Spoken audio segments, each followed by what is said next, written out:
मोहम्मद हारिस का बल्ला एक बार फिर से खामोश रहा है। मोहम्मद हारिस ने जब से बाबर आजम पे कमेंट किया था उसके बाद से सोशल मीडिया इनके पीछे पड़ गई और इसके बाद जिस तरीके से इनकी बल्लेबाजी हुई है, हालांकि उससे पहले भी बेखौफ अंदाज में खेला करते थे, जल्दी आउट हो जाते थे, गलत शॉट मारकर आउट होते थे, लेकिन अब जो बल्लेबाजी कर रहे हैं उसमें डर दिखता है, प्रेशर दिखता है और जब आप दबाव में खेलते हैं तो आप गलतियां करते ही करते हैं।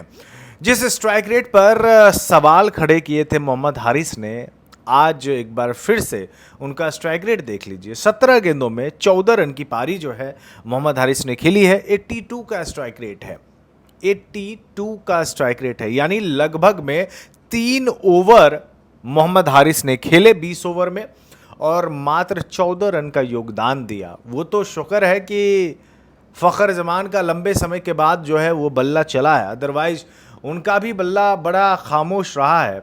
मुझे याद है आखिरी बार शायद जो मुझे की इनिंग याद है फ़खर जमान की, वो आयरलैंड की अगेंस्ट आया था। कुछ 70 के आसपास उन्होंने रन्स किए थे और उस मैच में रिजवान ने भी 70 प्लस का स्कोर किया था। तो कहने का यह मतलब है कि एक फॉर्म की ज़रूरत थी फ़खर जमान को और लंबे समय के बाद जो है यूएई के अगेंस्ट फ़खर जमान ने रन्स किए हैं।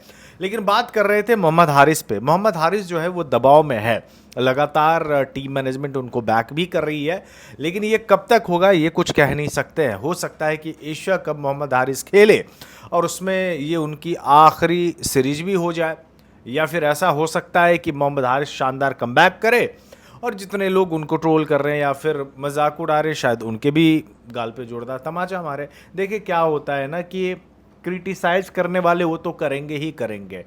बाबर को इतना ज़्यादा क्रिटिसाइज किया जाता है पाकिस्तान में। ख़ुद मोहम्मद हारिस ने भी जिस तरीके से, जिस लहजे में, इवन मैंने भी मोहम्मद हारिस को बोला था कि भाई हमेशा जो है ना हर सवाल का जवाब नहीं देना होता, लेकिन कहने का ये मतलब है कि इस समय फॉर्म ख़राब है मोहम्मद हारिस का और मेरे ख़्याल से इनको कमबैक करने की ज़रूरत है। अदरवाइज़ पाकिस्तान टीम से गायब होने में आपको देरी नहीं लगेगी, क्योंकि हर कोई जो है नाकामयाब होने का आपका इंतज़ार कर रहे होते हैं। ये भी बात सही है। जैसे बाबर आजम जब भी बल्लेबाजी करने के लिए जाते थे पाकिस्तान के लिए, तो पाकिस्तान के बहुत सारे यूट्यूबर वगैरह, वहाँ के जर्नलिस्ट या फिर एक तबका जो है वो ये दुआ वगैरह करते रहते हैं कि भाई मौका मिले उनको बाबर के बारे में कुछ कहने के लिए। खैर अब तो बाबर टीम में भी नहीं है तो सबका कंटेंट जो है वैसे भी ख़त्म हो चुका है, लेकिन एक एग्ज़ाम्पल मैं आपको दे रहा हूँ। तो मेरे ख्याल से मोहम्मद हारिस अभी यंग है और इनको अपने खेल पर ज़्यादा ध्यान देना चाहिए, ना कि कौन कैसा खेलता है नहीं खेलता है। जो काम बाबर कर सकता है वो काम मोहम्मद हारिस नहीं कर सकता, जो काम मोहम्मद हारिस कर सकता है वो बाबर आजम बिल्कुल कर सकता है।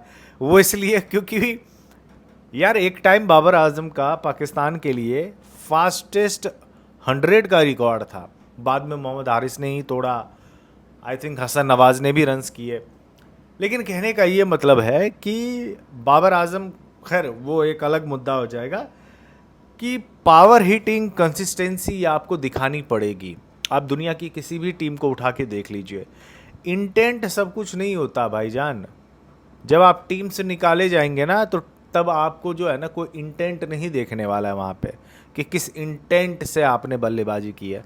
लोग रन्स देखेंगे, रन्स आपके पास है नहीं, बोलेंगे भैया इसका एवरेज तो मात्र इतने का था, निकालो इसको टीम से।